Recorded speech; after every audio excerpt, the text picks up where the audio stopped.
కేవలం $5,000 పెట్టుబడితో మొదలుపెట్టి దానికి ప్రతి వారం ఒక $200 చొప్పున జతచేస్తూ వెళ్తే 8 నెలల్లో ఏం జరుగుతుంది?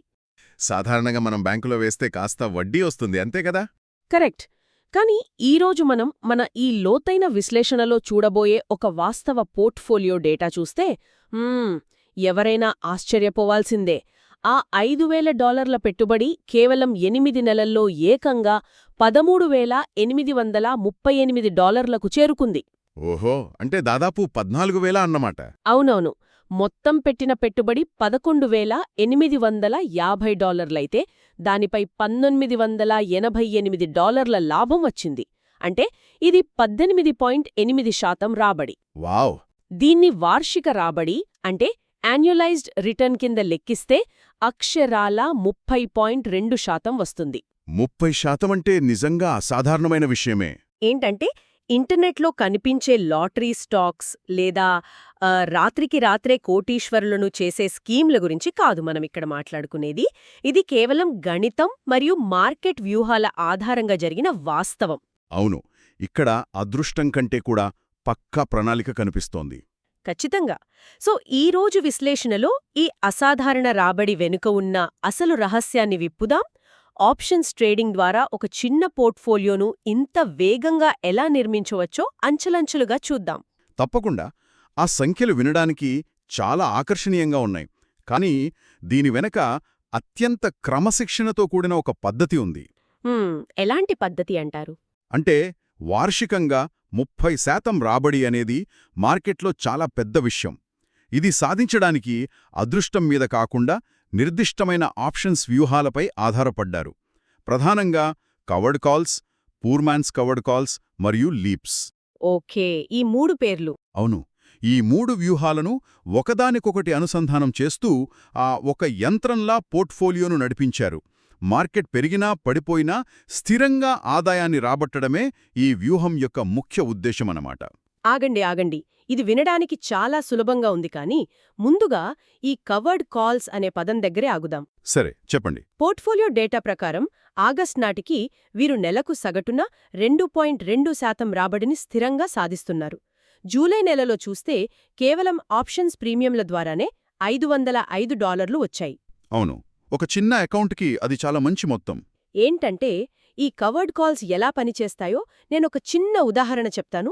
అది సరైనదో కాదో మీరే చెప్పాలి. తప్పకుండా చెప్పండి. ఇది అచ్చం ఒక ఇంటిని కొని దాన్ని అద్దెకివ్వటం లాంటిది. అంటే ఇల్లు మన పేరు మీదే ఉంటుంది, కానీ వేరొకరు అందులో ఉన్నందుకు ప్రతీ నెల మనకు అద్దె ఇస్తారు. ఇక్కడ ఇల్లు అంటే 100 షేర్లు. ఆ షేర్లను మన దగ్గరే ఉంచుకొని వాళ్లకి వాటిపై ప్రతి నెల కొంత డబ్బును అద్దె రూపంలో అంటే ప్రీమియం రూపంలో తీసుకుంటాం. ఈ పోలిక కరెక్టేనా? ఆ ఉదాహరణ చాలా వరకు ఖచ్చితమైనది. మార్కెట్ పరిభాషలో చెప్పాలంటే మీ దగ్గర ఒక కంపెనీకి చెందిన 100 షేర్లున్నాయనుకుందాం. ఓకే.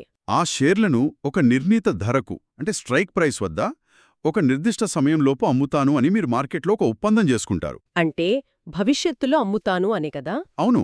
ఆ ఒప్పందం చేసుకున్నందుకు ఆప్షన్ కొనుగోలు చేసే వ్యక్తి మీకు ముందుగానే కొంత డబ్బు చెల్లిస్తాడు. అదే మీరు చెప్పిన అద్దె లేదా ప్రీమియం. ఓహో, ఇప్పుడు అర్థమైంది. మీ దగ్గర నిజంగానే ఆ 100 షేర్లు ఉన్నాయి కాబట్టి ఆ ఒప్పందానికి రక్షణ లేదా ఒక కవర్ ఉంది. అందుకే దీన్ని కవర్డ్ కాల్ అంటారు. అంతా బాగుంది, కాని నాకు సందేహం ఉందిక్కడ. ఈ పోర్ట్ఫోలియో ప్రారంభించినప్పుడు ఉన్నది కేవలం $5,000 మాత్రమే కదా? అవును, చిన్న మొత్తమే. మరి అంత చిన్న మొత్తంతో పెద్ద స్థిరమైన కంపెనీల షేర్లు 100 కొనుక్కోవడం అసాధ్యం కదా? మరప్పుడు వారు ఎలాంటి స్టాక్స్ని ఎంచుకున్నారు? ఇక్కడే అసలు సవాల మొదలైంది. $5,000తో కవర్డ్ కాల్స్ చెయ్యాలంటే తప్పనిసరిగా తక్కువ ధర ఉన్న స్టాక్స్ను ఎంచుకోవాలి. అంటే పెన్నీ స్టాక్స్ లాంటివా? అలాగని కాదు, కానీ ఆరంభంలో వొలటాలిటీ అంటే ధరల్లో హెచ్చుతగ్గులు ఎక్కువగా ఉండే చిన్న స్టాక్స్పై ఆధారపడ్డారు. వొలటాలిటీ ఎక్కువగా ఉంటే ఆప్షన్స్ ప్రీమియంలు కూడా ఎక్కువగా ఉంటాయి. అంటే రిస్క్ ఎక్కువ తీసుకున్నారన్నమాట. ఖచ్చితంగా. దానితో పాటే రిస్క్ కూడా ఉంటుంది. ఒక నెల ప్రీమియం బాగా వస్తే మరో నెల తక్కువ రావచ్చు. అవును.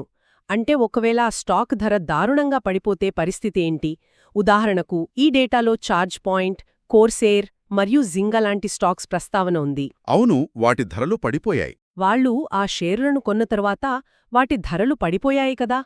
మామూలు ఇన్వెస్టర్ అయితే పానిక్ అయిపోయి నష్టానికి అమ్మేస్తాడు. మరి వారు ఆ నష్టాన్ని లాక్ చేసుకోకుండా ఈ కవర్డ్ కాల్స్ ద్వారా ఎలా బయటపడ్డారు? అది చాలా కీలకమైన ప్రశ్న. స్టాక్ ధర పడిపోయినప్పుడు కవర్డ్ కాల్స్ అమ్మడం ఒక ఉచ్చులాంటిది. ఉచ్చు ఎలా అవుతుంది? ఉదాహరణకు, మీరు ఒక స్టాక్ను $20 కొన్నారు. అది $15 పడిపోయింది. ఇప్పుడు మీరు $16 స్ట్రైక్ ప్రైస్తో కాల్ ఆప్షన్ అమ్మితే ఏమవుతుంది? ఏమో, ఒకవేళ స్టాక్ మళ్ళీ పెరిగితే? అదే, స్టాక్ అకస్మాత్తుగా పెరిగితే మీరు $16కి మీ షేర్లను అమ్మాల్సి వస్తుంది. అంటే ఒక్కో షేరుపై $4 నష్టం శాశ్వతంగా మిగిలిపోతుంది. అరే, ఇది చాలా పెద్ద రిస్క్ కదా. అవును, కానీ ఈ పోర్ట్ఫోలియోలో వారు ఆ తప్పు చేయలేదు. స్టాక్ ధర పడిపోయినా సరే వారు తాము కొన్న అసలు ధర దగ్గరే, అంటే తమ కాస్ట్ బేసిస్ దగ్గరే కాల్ ఆప్షన్స్ అమ్మడం కొనసాగించారు. ఓహో, అంటే స్టాక్ $15కు పడిపోయినా వారు $20 స్ట్రైక్ ప్రైస్ దగ్గరే ఆప్షన్స్ అమ్మారన్నమాట. కరెక్ట్. కానీ నాకర్థం కానిదేంటంటే, ప్రస్తుత ధర కంటే అంత ఎక్కువ ధరకు ఎవరైనా ఆప్షన్స్ కొంటారో, ఒకవేళ కొన్నా ప్రీమియం చాలా తక్కువ వస్తుంది కదా. మీరు పాయింట్ పట్టుకున్నారు. ఖచ్చితంగా ప్రీమియం చాలా తక్కువ వస్తుంది. అందుకే వారు ఆ ప్రీమియంను పెంచుకోవడానికి సమయాన్ని వాడుకున్నారు. సమయాన్ని వాడుకోవడమంటే? అంటే వారం రోజుల్లో ముగిసే ఆప్షన్స్ కాకుండా 3 నుండి 5 వారాల వ్యవధిలో ఎక్స్పైర్ అయ్యే ఆప్షన్స్ను ఎంచుకున్నారు. దీనివల్ల స్టాక్ పడిపోయినా సరే నష్టాన్ని శాశ్వతం చేసుకోకుండా కాపాడుకున్నారు. భవిష్యత్తులో స్టాక్ కోలుకునే వరకు ప్రతీ నెలా కొంత ప్రీమియం రాబడుతూనే ఉన్నారన్నమాట. అవును, ఇది నష్టాలను భరిస్తూనే ఆదాయాన్ని సృష్టించే ఒక అద్భుతమైన డిఫెన్సివ్ వ్యూహం. బాగా అర్థమైంది. చిన్న స్టాక్స్ విషయంలో కవర్డ్ కాల్స్ ఎలా పనిచేశాయో స్పష్టంగా తెలుస్తోంది. కానీ మార్కెట్లో నిజమైన స్థిరత్వం రావాలంటే యాపిల్ లాంటి బ్లూ చిప్ కంపెనీలలో ట్రేడ్ చేయాలి కదా. అవునవును, పెద్ద స్టాక్స్ అయితేనే సేఫ్. ఇక్కడే నాకు పెద్ద బ్రేక్ డౌన్ కనిపిస్తోంది. యాపిల్ షేరు ధర సుమారు $150 ఉందనుకుందాం.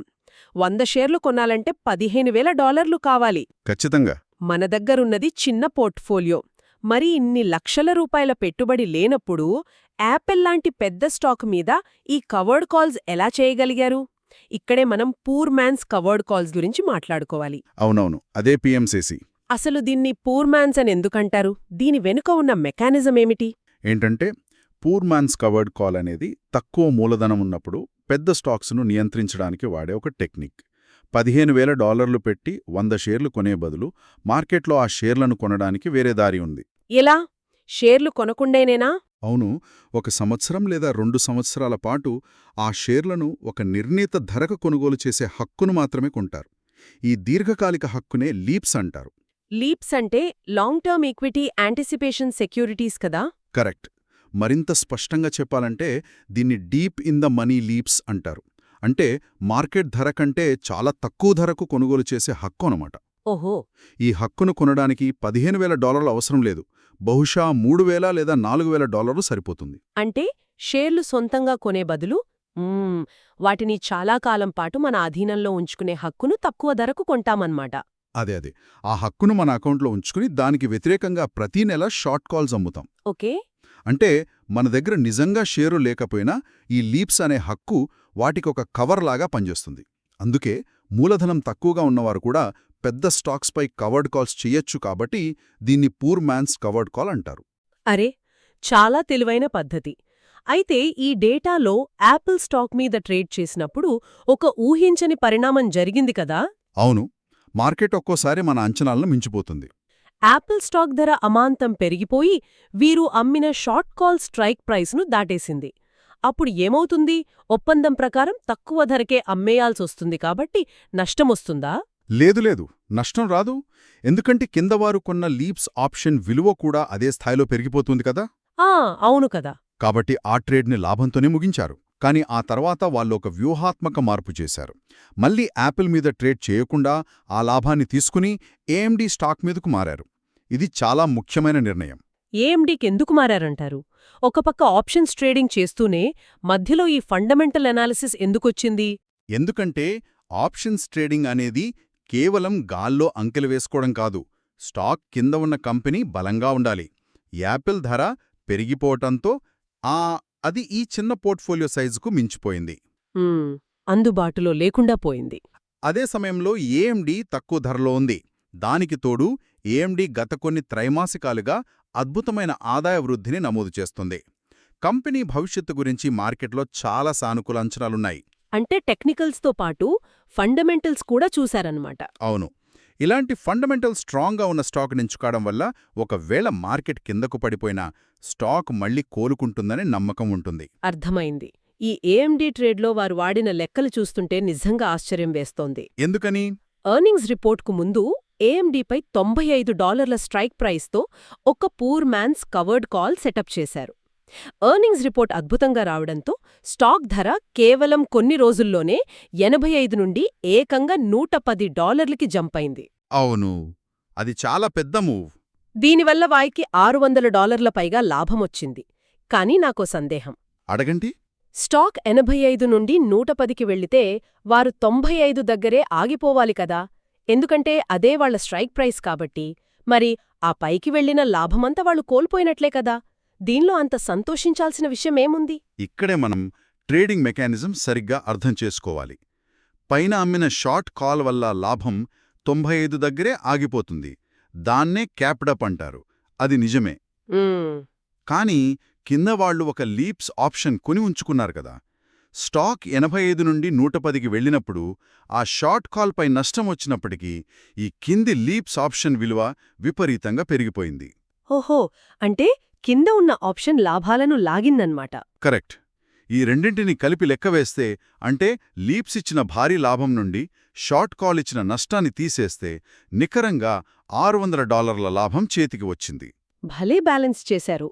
ఆ లాభాన్ని బుక్ చేసుకుని వాళ్లు మళ్లీ ఆగస్ట్ 6 ముగింపు గడువుతో $105 స్ట్రైక్ ప్రైస్కి ఆ ట్రేడ్ను అప్గ్రేడ్ చేశారు. వావ్! అంటే కింద ఉన్న పునాది విపరీతంగా బలపడటం వల్ల పైకప్పును బద్దలు కొట్టి మరీ లాభం వచ్చిందనమాట. ఇది అద్భుతమైన వ్యూహం. సరే, ఇదంతా లాభాలు వచ్చినప్పుడు ముచ్చట. అవును. కాని మార్కెట్ ఎప్పుడూ ఒకేలా ఉండదు కదా. పడిపోయినప్పుడేం జరిగింది?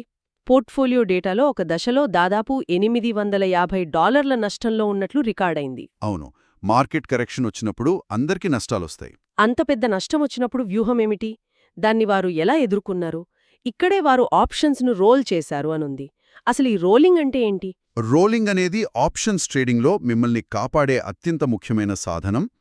ఒక ట్రేడ్ మీకు వ్యతిరేకంగా వెళ్లి నష్టం చూపిస్తున్నప్పుడు ఆ నష్టాన్ని పూర్తిగా అంగీకరించి ట్రేడ్ నుండి బయటకు రాకుండా ఆ పాత ట్రేడ్ను మూసివేసి తక్షణమే భవిష్యత్తు తేదీతో మరో కొత్త ట్రేడ్ తెరవడమే రోలింగ్. అంటే సులభంగా చెప్పాలంటే మార్కెట్లో నీ అభిప్రాయం నిజం కావడానికి మీరు కొంత సమయాన్ని కొనుక్కుంటున్నారన్నమాట. అంటే టైం బై చేస్తున్నారు. అవును. ఇక్కడ వారు పాత ఆప్షన్స్ను క్లోజ్ చేసి ఆ నష్టాన్ని పూడ్చుకోవడానికి ఏఎండీకి చెందిన ఒకే ఒక లీప్స్ ఆప్షన్ను తీసుకున్నారు. ఆప్షన్ కూడా 0.25 డెల్టాతో తీసుకున్నారు. ఒక్క నిమిషం ఆగండి. ఈ డెల్టా అనే పదం వినడానికి చాలా టెక్నికల్గా ఉంది. అసలు 0.25 డెల్టా అంటే ఏమిటో చాలా సామాన్యమైన పదాల్లో వివరిస్తారా? తప్పకుండా. డెల్టా అంటే స్టాక్ ధర మారితే మన ఆప్షన్ ధర ఎంత మారుతుంది అని చెప్పే ఒక కొలమానం. ఒకవేళ ఏఎండీ స్టాక్ ధర $1 పెరిగితే ఈ 0.25 డెల్టా ఉన్న ఆప్షన్ ధర 25 సెంట్లు పెరుగుతుంది. ఓహో, అంటే స్టాక్ పెరిగినంత వేగంగా ఇది పెరగదు అనమాట. అవును, ఇది స్టాక్ అంత వేగంగా కదలదు. కానీ దీన్ని కొనడానికయ్యే ఖర్చు చాలా తక్కువగా ఉంటుంది. తక్కువ మూలధనంతో మార్కెట్లో కొనసాగడానికి మరియు దీర్ఘకాలంలో స్టాక్ పెరుగుదల నుండి లాభం పొందడానికి ఇదొక తెలివైన మార్గం. గ్రేట్. ఒకే ఒక నిర్ణయం వల్ల ఆ $850 నష్టమంతా కవరయ్యి ఇప్పుడు ఏకంగా $783 లాభంలోకొచ్చి బ్రేక్ ఈవెన్ స్థాయిని కూడా దాటిపోయారు. అది నిజంగా ఒక మైండ్ గేమ్ లాంటిదే. కానీ ఇక్కడ నాకొక లాజికల్ ప్రశ్న వస్తోంది. అడగండి. ఒకవైపు పూర్మాన్స్ కవర్డ్ కాల్ ద్వారా అప్పటికే మార్కెట్లో ఉన్నారు కదా, లాభాలు తీసుకుంటున్నారు. మళ్ళీ విడిగా ఈ డెల్టా లీప్స్ ఆప్షన్ను ఎందుకు అంటిపెట్టుకునుండాలి? ఒకే స్టాక్ మీద 2 వేర్వేరు ఆప్షన్స్ ఉంచడం వల్ల రిస్క్ రెట్టింపవదా? నాకైతే ఇది అనవసరమైన డబుల్ రిస్క్ అనిపిస్తోంది. పైకి చూస్తే అలాగే అనిపిస్తుంది. కానీ దీని వెనక ఉన్న లోతైన ఉద్దేశం తెలిస్తే మీరు ఆశ్చర్యపోతారు. ఇందాక మనం అనుకున్నట్లు కవర్డ్ కాల్ లేదా పిఎంసిసి చేస్తున్నప్పుడు పైన ఒక షార్ట్ కాల్ అమ్ముతాం. అవును.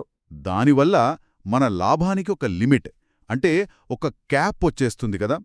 ఇప్పుడు ఏఎండీ స్టాక్ ఊహించిన దానికంటే అసాధారణంగా పెరిగిపోయిందనుకుందాం.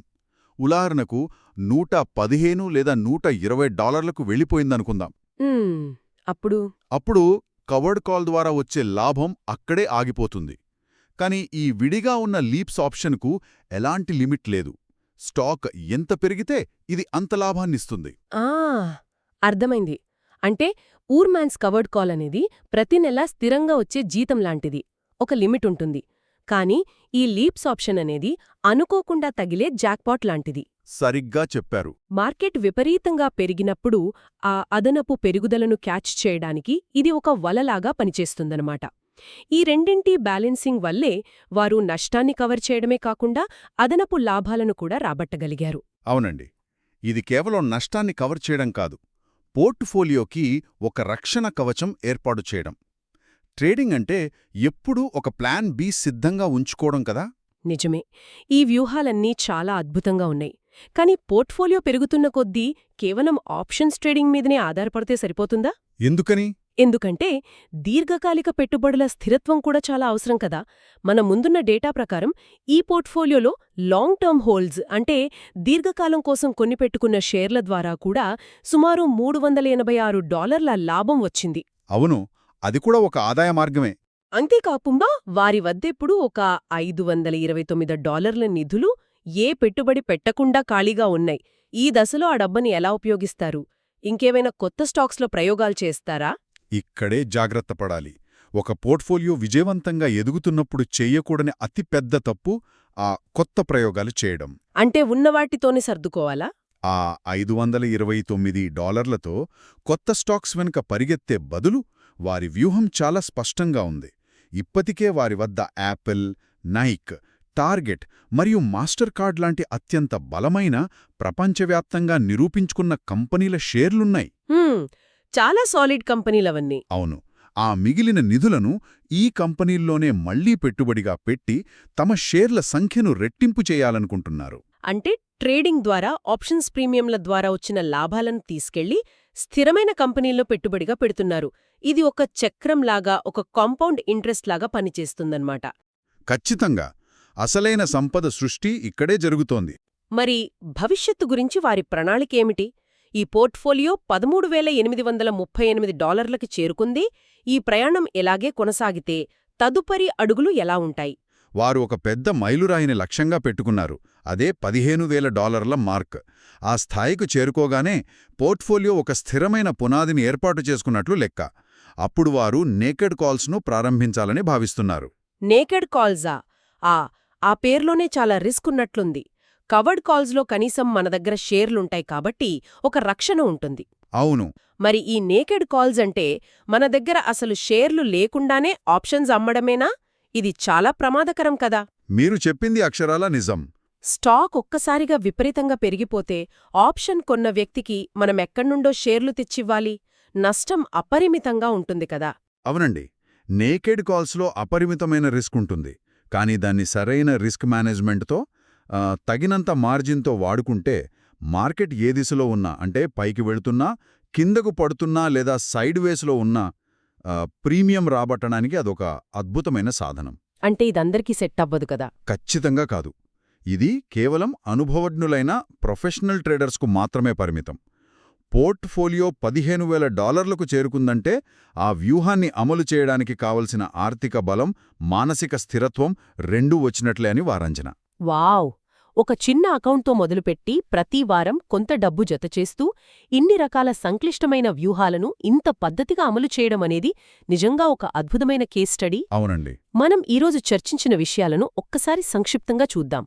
మొదటిది, పెద్ద మూలధనం అవసరం లేదు, కవర్డ్ కాల్స్ ద్వారా ఉన్నదాంట్లోనే స్థిరమైన ఆదాయం సృష్టించడం. కరెక్ట్. రెండవది, తక్కువ డబ్బుతో పెద్ద స్టాక్స్ మీద ట్రేడ్ చేయడానికి పూర్ మ్యాన్స్ కవర్డ్ కాల్స్ అంటే లీప్స్ను వాడటం.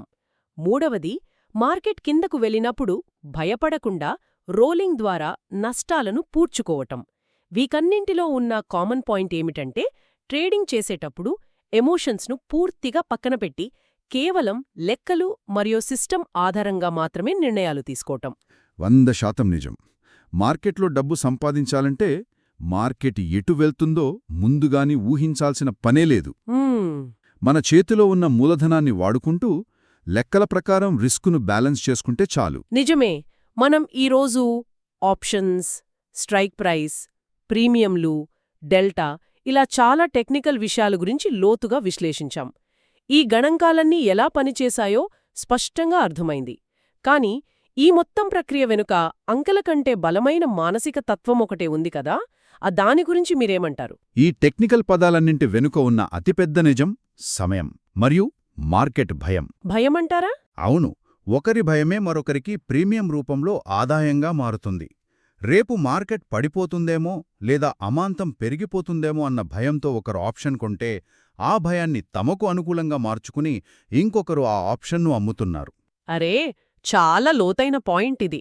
మార్కెట్ అనిశ్చితిని ఒక భయంగా కాకుండా ఒక పోర్ట్ఫోలియోకు ప్రతి నెల అద్దె చెల్లించే సాధనంగా మార్చుకోవచ్చు అనే ఆలోచన నిజంగా అద్భుతం కదా. ఈ పోర్ట్ఫోలియో విజయానికి అసలు కారణం ఆ భయాన్ని ఒక అవకాశంగా మార్చుకోవడమే. అది నిజంగా ప్రతి ఒక్కరూ ఆలోచించాల్సిన విషయం. అనిశ్చితిని ఆదాయంగా మార్చుకునే ఆ దృక్పథం వచ్చినప్పుడే అసలైన ఆర్థిక స్వాతంత్ర్యం దిశగా తొలి అడుగు పడుతుంది. ఈ లోతైన విశ్లేషణలో మాతో పాటు ప్రయాణించినందుకు ధన్యవాదాలు. మరో ఆసక్తికరమైన అంశంతో మళ్ళీ కలుద్దాం.